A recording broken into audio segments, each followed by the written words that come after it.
शिवाय। ओम कलिं कृष्णाय नमो। ओम कलिं कृष्णाय नमो। ओम कलिं कृष्णाय नमो। ओम कलिं कृष्णाय नमो। ओम नमो भगवते वासुदेवाय। ओम नमो भगवते वासुदेवाय। ओम नमो भगवते वासुदेवाय। ओम नमो भगवते वासुदेवाय। ओम नमो भगवते वासुदेवाय। ओम नमो भगवते वासुदेवाय। ओम नमो भगवते वासुदेवाय। ओम नमो भगवते वासुदेवाय। ओम नमो भगवते वासुदेवाय। ओम नमो भगवते वासुदेवाय। ओम नमो भगवते वासुदेवाय। ओम नमो भगवते वासुदेवाय। बोल सद्गुरुदेव महाराज की जय। बोल शंकर भगवान की जय।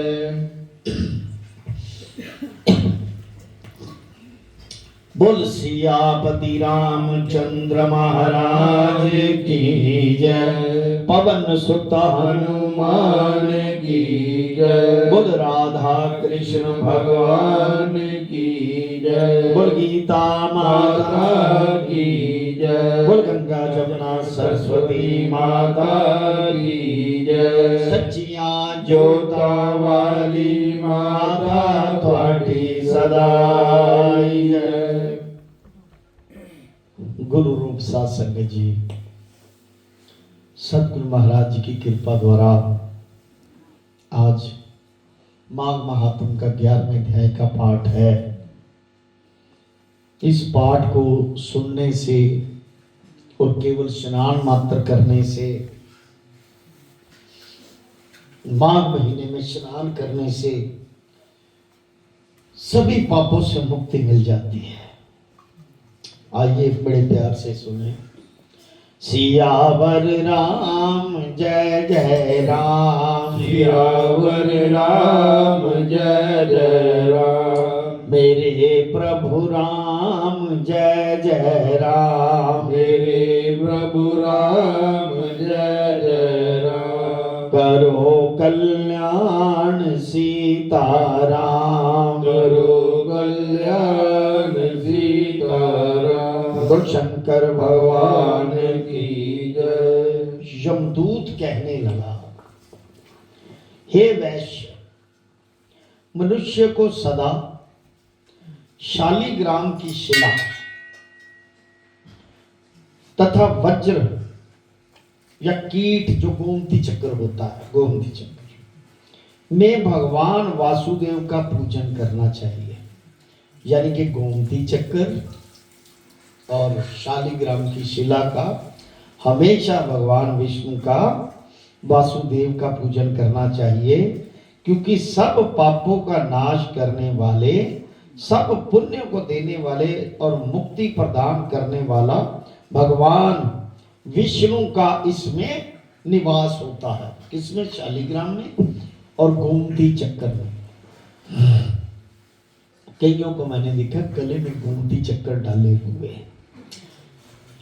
गोमती चक्र में भगवान विष्णु का वास होता है। और भगवान विष्णु कहाँ है? जहां माता लक्ष्मी वहां भगवान विष्णु है। तो गोमती चक्र में धन का भी वास होता है, इसलिए उसकी पूजा करना बहुत जरूरी है। जो मनुष्य शालिग्राम की शिला या हरि चक्र यानी कि गोमती चक्र में पूजन करता है, वह अनेक मंत्रों का फल प्राप्त होता है। उसे वो अनेक मंत्रों का फल प्राप्त कर लेता है। जो फल देवताओं को निर्गुण ब्रह्म की उपासना में मिलता है, कहते हैं निर्गुण ब्रह्म,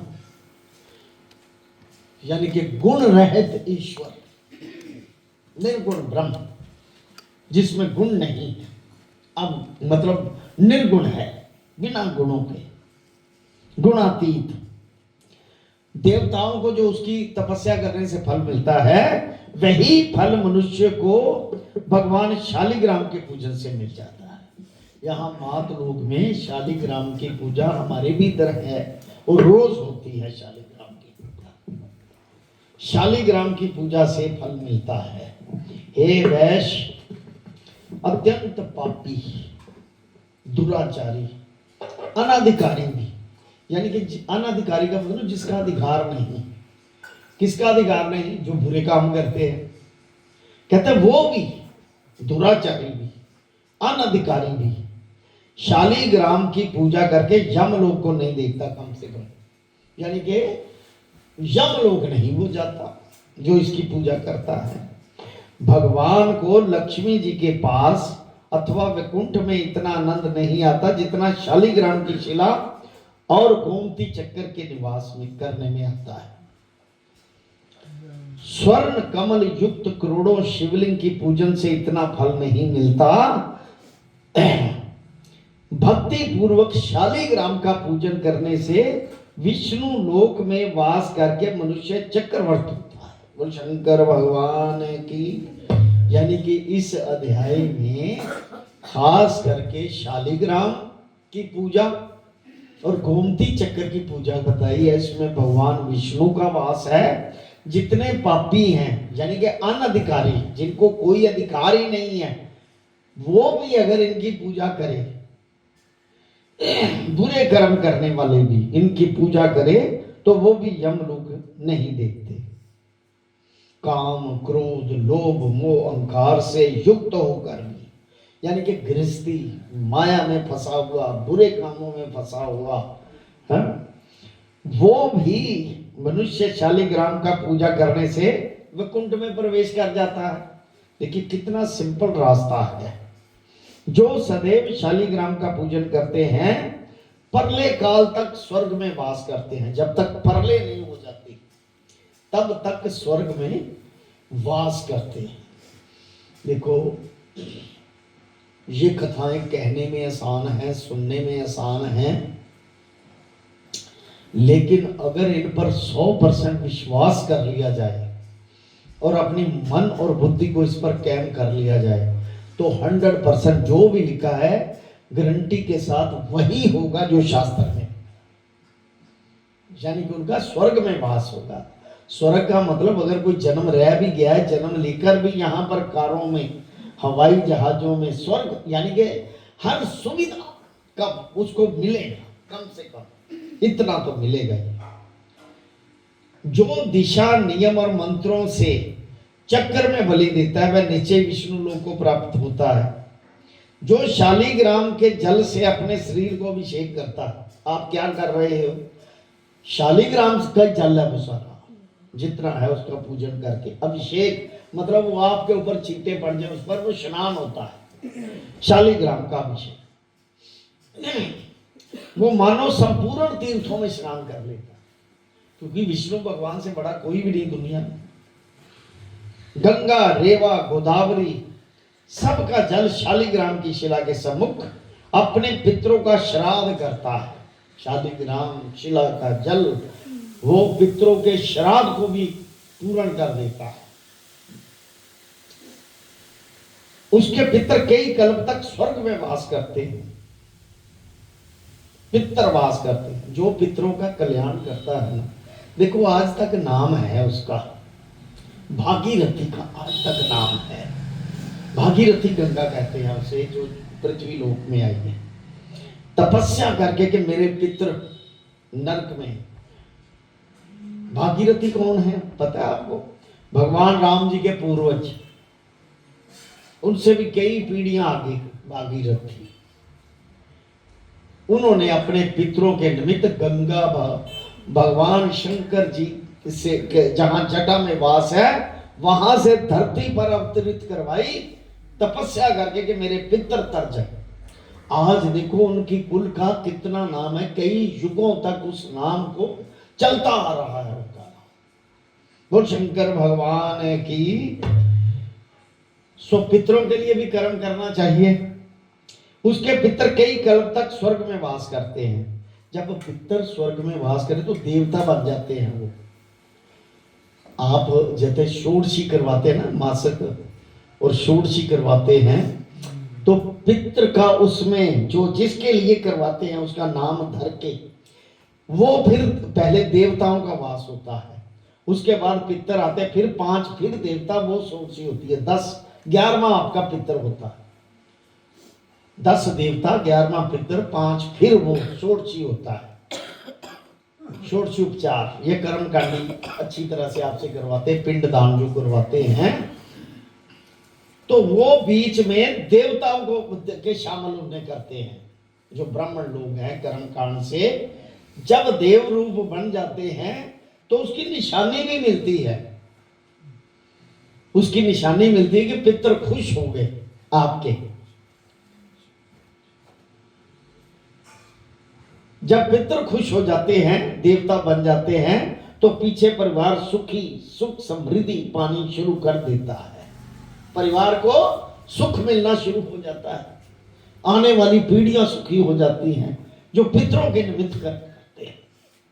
आप देखो हमारे यहाँ तो कई मैंने देखा बड़े बड़े विद्वान वो कहते यार किसी को टाइम नहीं है, चौथा ही कर देते, चौथा कर दिया, इतने बड़े विद्वान आदमी का उठाला कर दिया, कर्म ही नहीं किया उसके लिए पूर्णतः। जिसके लिए पूर्णतः कर्म ना किया जाए वो तो अधोगति है ही, और पीछे परिवार भी दुखी रहता है, क्योंकि अधोगति होने से उसका जो पितृ है वो दुख देता है परिवार को, किसी तरीके मेरा करवाओ, किसी तरीके किसी विद्वान के पास चले जाए, वो घर में दुख बसा रहता है, दरिद्र बसा रहता है।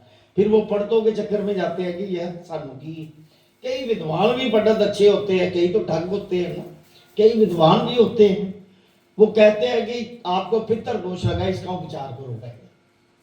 जब पितृ खुश हो जाते हैं, देव रूप में आ जाते हैं, तो फिर पीछे से घर में सुख समृद्धि आनी, यह निशानी है। अगर घर में सुख समृद्धि आनी शुरू हो जाए तो आपके पितर देव रूप बनेंगे, देवलोक को चलेंगे। बोल शंकर भगवान की।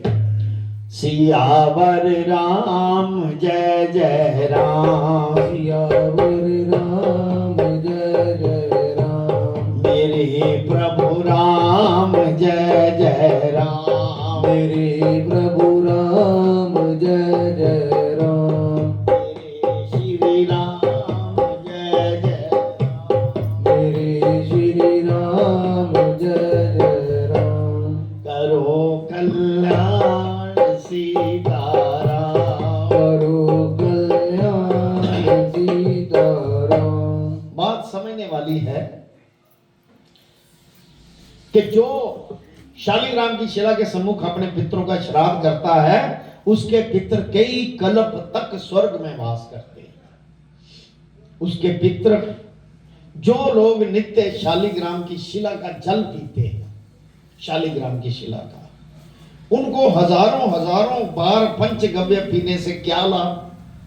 पंचगव्य 5 तरह का जो होता है ना, दूध दही शहद, ये पंचगव्य है। 5 चीजें जो होती है ना, मिश्रण मिश्री, ये 5 चीजों का उन्हें कहते हैं बार बार पीने की जरूरत नहीं, शालिग्राम की शिला का ही जल पी लो। जहां पर शालिग्राम है वह स्थान तीर्थ स्थान के समान है। जहां पर शालिग्राम पड़ा है ना, किसी शिवालय में, किसी मंदिर में, देवालय में, तो वो समझो वो तीर्थ बन गया आपका, क्योंकि भगवान विष्णु का वहां पर वास है। चाहे वो शंकर जी का मंदिर हो, शिव का मंदिर हो, लेकिन विष्णु का वास वहां होना बहुत जरूरी है। क्योंकि भगवान शंकर जी कहते हैं इनकी भी स्तुति करो, ये आपके हैं, इनमें मेरा ही सब रूप है। हर जगह पे वहां पर किए गए संपूर्ण दान होम करोड़ों गुना फल देते हैं, करोड़ों गुना फल की प्राप्ति करवाते हैं। वहां पर जो एक बूंद भी शालिग्राम का जल पीता है वह माता के स्तनों का दूध पान नहीं करता। कहने का मतलब मात लोक में नहीं आता। जो एक बार भी शालिग्राम का जल पी ले, उसको माँ के दूध की दोबारा जरूरत नहीं पड़ती कि मैं मात लोक में आके माँ का दूध पी के कर्म करूं। वो कर्म ही नहीं करता, वो तो साक्षात देव रूप हो जाता है, अर्थात गर्भाशय में नहीं आता, यानी कि दोबारा उसे जुड़ने नहीं मिलती। शालिग्राम शिला में जो कीड़े मकोड़े एक कोस के अंतर में मरते हैं वे भी वैकुंठ को जाते हैं। अब बात ये समझने वाली है, जितने भी मान लीजिए यहां आप मान लीजिए क्या यहां पर है शालिग्राम, जो जहां पर है जिस जहां पूजन होता है वहां पर कहता है कि एक कोस मील से बड़ा होता है। एक कोस के अंतर में जो भी कीड़े मकोड़े मरते हैं, अब कीड़े मकोड़ों की बात है, ये बेचारे कहां पूजा करेंगे, कहां तप करेंगे, जो मरते हैं वे भी वैकुंठ को प्राप्त होते हैं। कहने का भाव उन बेचारों ने तो कोई कर्म ही नहीं करना, लेकिन उनकी जून नष्ट होके वो भी वैकुंठ को प्राप्त होते, जहां पर शालिग्राम की शिला स्थापित। अब कितना महत्व है शालिग्राम का, उसका जल पिया करो, उससे स्नान किया करो, तो उससे भी करोड़ों पाप नष्ट होके कम से कम देव रूप हो जाओ। बोल शंकर भगवान की जय। जो फल वन में तप करने से प्राप्त होता है, जंगलों में तप करते हैं जो सन्यासी, वही फल भगवान को सदैव स्मरण करने से प्राप्त हो जाता है। जंगल में जाने का लाभ ही नहीं, कहते इधर बैठ के आप गुरु की शरण में बैठो, घर में बैठो अकेले, गुरु को साथ रखो, गुरु को कभी भी अपने से अलग ना करना। भाव से होता है ये सारा कुछ, कि कैसे गुरु को साथ रखें, अपने भाव से, अपने मन के अंतरात्मा से 24 घंटे अपने साथ रखें, तो काम ही नहीं गलत होगा। सबसे पहले तो ये बात भगवान का सदैव सिमरन करने से प्राप्त होता है वही फल। मोहवश अनेक प्रकार के घोर पाप करने वाला मनुष्य भी भगवान को प्रणाम करने से नरक में नहीं जाता। जो लोग केवल भगवान को मत्था ही टेकते हैं, प्रणाम करते हैं, क्योंकि प्रभु में इतनी पावर है, उनकी औरा प्रभु की बर्दाश्त नहीं होती किसी से। ये तो गुरु चाहे, ईश्वर चाहे, भगवान शंकर चाहे या विष्णु जी चाहे आशीर्वाद दें तो उनके दीदार बर्दाश्त करने की पावर आती है, वरना वो तो बर्दाश्त नहीं होती, इतनी औरा तेज होती है। आपने देखा जब दुर्योधन कहता था बंदी बना लो इस ग्वाले को, तो जब उसने अपनी औरा को फैलाया तो कितने लोग झुलस रहे थे वहां पर, बर्दाश्त नहीं होती हो ईश्वर की। जब तक ईश्वर की कृपा ना हो, और जिन पर ईश्वर की कृपा थी वो उन्हें उनके दीदार करके प्रणाम कर रहे थे, भीष्म जैसे लोग, द्रोण जैसे लोग, क्योंकि वो सत्य को तो सत्य मानते थे चाहे धर्म का ही साथ, लेकिन सच्चाई तो उनको पता था ना, सच्चाई क्या, बस अपनी अपनी कसम से बंधे हुए थे। मोहवश अनेक प्रकार के घोर पाप करने वाला मनुष्य भी भगवान को प्रणाम करने से नरक में नहीं जाता। संसार में जितने तीर्थ और पुण्य स्थान हैं, भगवान केवल नाम मात्र के कारण से ही प्राप्त हो जाते। उनका नाम ही ले लो, राम राम, केवल नाम मात्र से। लेकिन जब नाम लेना है तो पता चलना चाहिए किसी को कि इसके अंदर की औरा कितनी स्ट्रांग है, एक बार भी नाम ले तो इसका काम हो जाता है। यानी कि अंतरात्मा को शुद्ध करके नाम लेना। ऐसे तो कई राम राम, मुंह में राम राम बगल में छुरी, ऐसे तो कई लोग हैं, सिर्फ हृदय से नाम उसका लेना। बोल शंकर भगवान की जय। सियावर राम जय जय राम, सियावर राम जय जय राम, मेरे प्रभु राम जय जय राम, मेरे प्रभु राम जय जय राम, मेरे श्री राम जय जय राम, मेरे श्री राम जय जय राम। आइए 12वां अध्याय। यमदूत कहने लगा कि कोई प्रसंगवश भी किसी एकादशी का व्रत करता है, प्रसंग मतलब कोई ऐसा संग, गलत संग करके भी, प्रसंग का मतलब प्रसंगवश, मतलब मन ना करे तो भी एकादशी का व्रत हो जाता, वह दुखों को प्राप्त नहीं होता। कुछ भी ना खाओ एकादशी को, अगले दिन खाओ,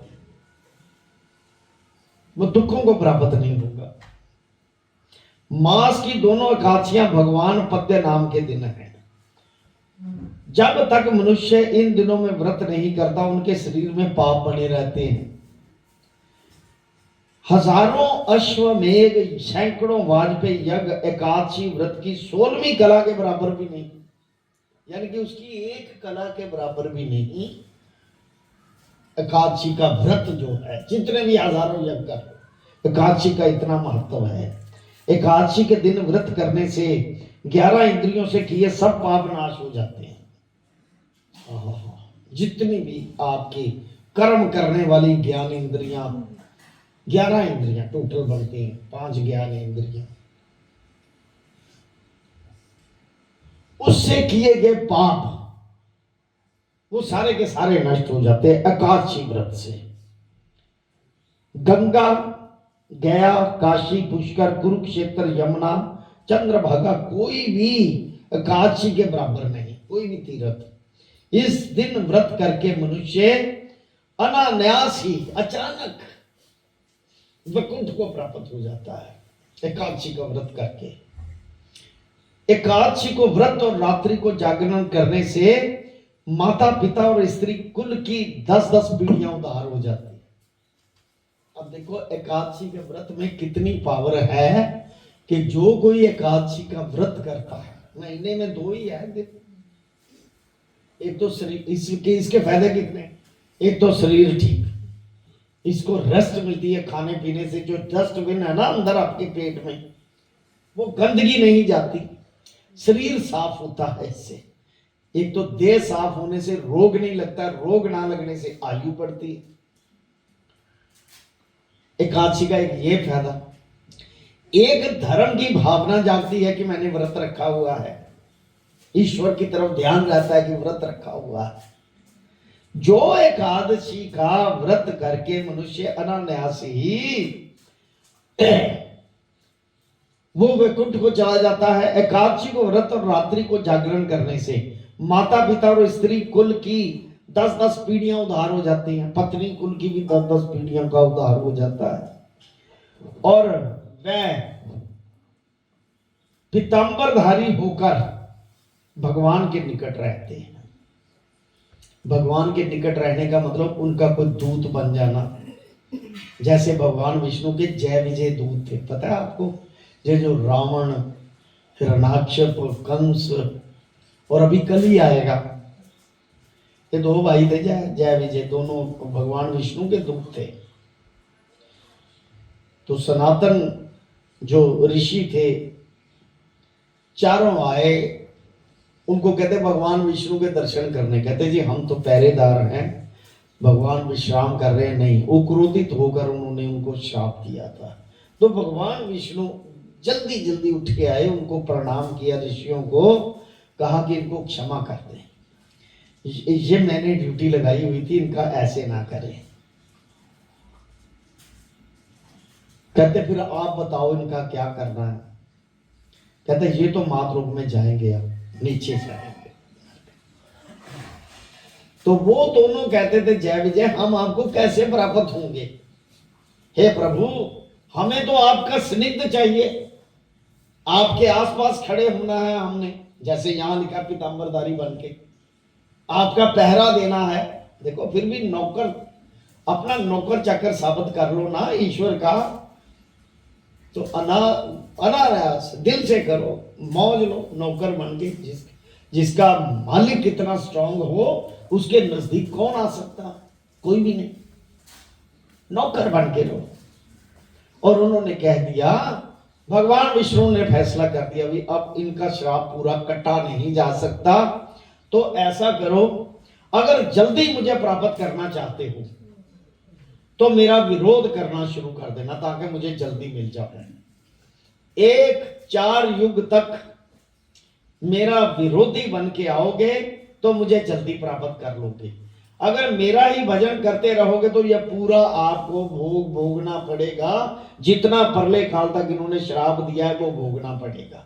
कहते जी हमें आपका विरोध स्वीकार है, हम जल्दी आपके पास आना चाहते हैं। तो पहले हिरणाक्षप बन के विष्णु का विरोध किया, फिर रावण बन के भगवान राम का विरोध किया, फिर कंस बन के कृष्ण का विरोध किया मारने के लिए। अब कली चौथा युग है। उसके बाद ये सारे के सारे भगवान के पहरेदार जैसे बन जाएंगे। बोल शंकर भगवान की। श्री राम जय राम जय जय राम। श्री राम जय राम जय जय राम। श्री राम जय राम जय जय राम। श्री राम जय राम जय जय राम। श्री राम जय राम जय जय राम। श्री राम जय राम जय जय राम। शंकर भगवान की जय। बाल युवा और वृद्ध सब तथा पापी भी व्रत करने से नरक में नहीं जाते। यमदूत कहता है कि हे वैश्य, मैं सूक्ष्म में तुमसे नरक से बचने का धर्म कहता हूं। सूक्ष्म में, बरीकी में नरक से कैसे बचा जाता है। मन, कर्म और वचन से प्राणी मात्र का द्रोह ना करो। बोल शंकर भगवान की। किसी का विद्रोह ना करो। जब किसी का विद्रोह करोगे ना तो बचा नहीं जाएगा, ये ध्यान रखना। ये हर बार श्रीमद् भगवद गीता में भी आया है, 9th अध्याय के पहले श्लोक में भी आया है, और माघ महात्म के शुरुआत में भी आया है। सबसे बड़ा पाप क्या है? किसी का दिल दुखाना, किसी का द्रोह करना, किसी का विरोध करना। अरे तुम कोई जज बैठे हो जो विरोध कर रहे, उसमें छोटी मोटी गलतियां निकाल रहे हैं, वो तो भगवान को पता है। उसके अंदर बैठा हुआ है जो उसे पता है इसकी क्या गलती है, वो उसका खुद हकदार है, सजा का हकदार है। जैसे भगवान ने आपको कह दिया ना एक ही पल में कि सब कुछ मेरा है, तुम्हारे अंदर मन भी मेरा है, बुद्धि भी मेरी, सब कुछ मेरा है, पर इसके अंदर जो भाव पड़ेगा वो तेरा है, उसमें मेरा कोई लेन देन नहीं, उस भाव का तुझे फल भोगना। वो तो भगवान भी कह रहे हैं, तो फिर क्यों किसी का द्रोह करे जी। फिर खास करके धर्म स्थल में तो केवल प्रायश्चित और केवल मित्रता ही, केवल प्यार होना चाहिए, इसके अलावा कुछ नहीं होना चाहिए। बोल शंकर भगवान की।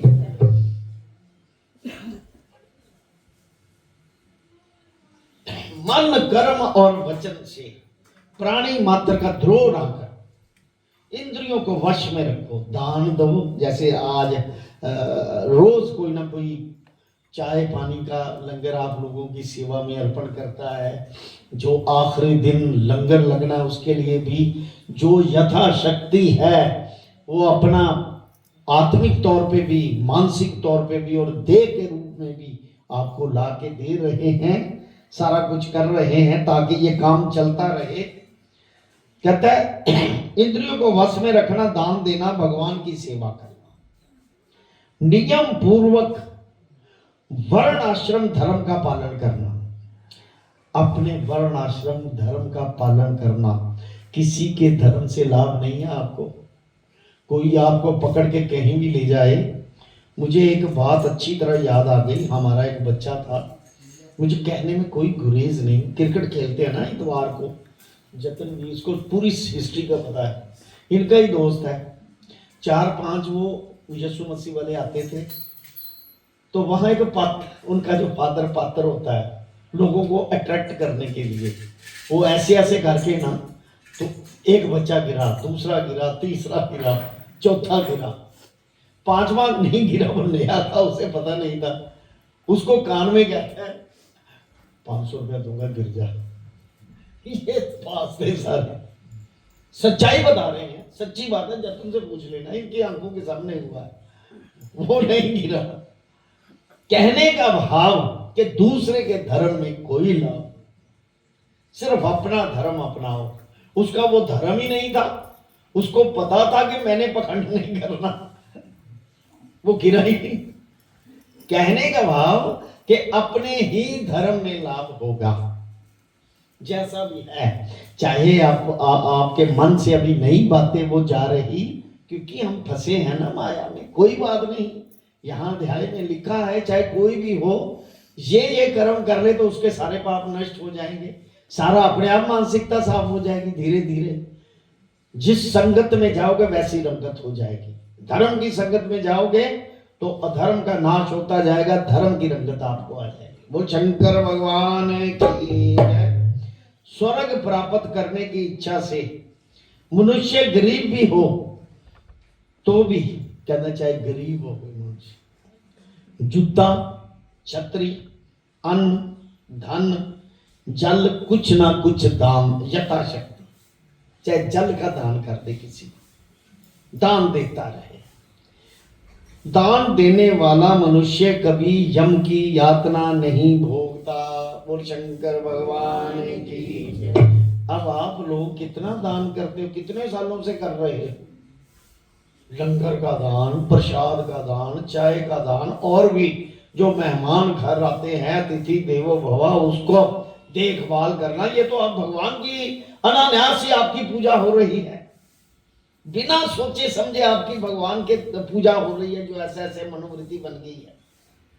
कहते चाहे को गरीब भी क्यों ना हो, बहुत ज्यादा दरिद्री हो, तो कम से कम जल का दान, थोड़ा बहुत छतरी, जूता, ऐसी चीज का दान कर दे। मजबूरी में ना करे, श्रद्धा से करे। जैसे कोई बारिश बहुत तेज है, कोई भीगा जा रहा है, बच्चा ही छोटा है, घर से छतरी निकाल के उसे दे दो, ये है परोपकार। ऐसे नहीं कि जूता छतरी चल यार पितरा दे ना दे खट नहीं दो, वो मजबूरी है आपकी, उसमें कोई लाभ नहीं। लाभ है कि कोई किसी को तुम्हारी तरफ से मन को शांति मिले, वो लाभ है। उससे सारा अधर्म नाश हो जाता है। दान देने वाला मनुष्य कभी यम की यात्रा नहीं देखता, तथा दीर्घायु और धनी होता है। दान देने वाला पैसे वाला होता है, धनी होता है। बहुत कहने से ही क्या, अधर्म से ही मनुष्य बुरी गति को प्राप्त होता है। केवल बुरे कर्म करने से ही और ईश्वर की शरण ना आए, वही बुरी गति को प्राप्त होता है, दूसरा नहीं को होता। मनुष्य सदा धर्म के कार्यों से ही स्वर्ग प्राप्त करता है। धर्म के काम करते रहो। धर्म का काम ये तो है ही, ईश्वर की पूजा, अपने गुरु की पूजा, उनके नियम को निभाना, लंगर लगाना, प्रसाद बनाना, सत्संग करना, कीर्तन करना, ये तो है। इसके अलावा परोपकार करना, किसी के ऊपर कोई रोगी मिले उसकी सेवा कर दो थोड़ी सी, या उसको पैसे नहीं है तो उसके साथ जाकर उसकी सपोर्ट कर दो, उसको हाथों से दबा दो, जो उसको तकलीफ हो रही है उसको थोड़ी सी आपकी तरफ से राहत मिल गई, वो पुण्य भी बहुत बड़ा पुण्य होता है। मनुष्य सदैव धर्म के कार्यों से ही स्वर्ग को प्राप्त करता है। इसलिए बाल अवस्था से ही धर्म के कार्यों का अभ्यास करते रहना चाहिए। बोल शंकर भगवान की जय। सियावर राम जय जय राम, सियावर राम जय जय राम, मेरे प्रभु राम जय जय राम, मेरे प्रभु राम जय जय राम, मेरे श्री राम जय जय राम, मेरे श्री राम जय जय राम, करो कल्याण सीताराम, करो कल्याण सीताराम। ओम नमो शिवाय, हरि ओम नमो शिवाय, ओम नमो शिवाय, हरि ओम नमो शिवाय, ओम नमो शिवाय, हरि ओम नमो शिवाय, ओम नमो शिवाय, हरि ओम नमो शिवाय, ओम नमो शिवाय, ओम नमो शिवाय,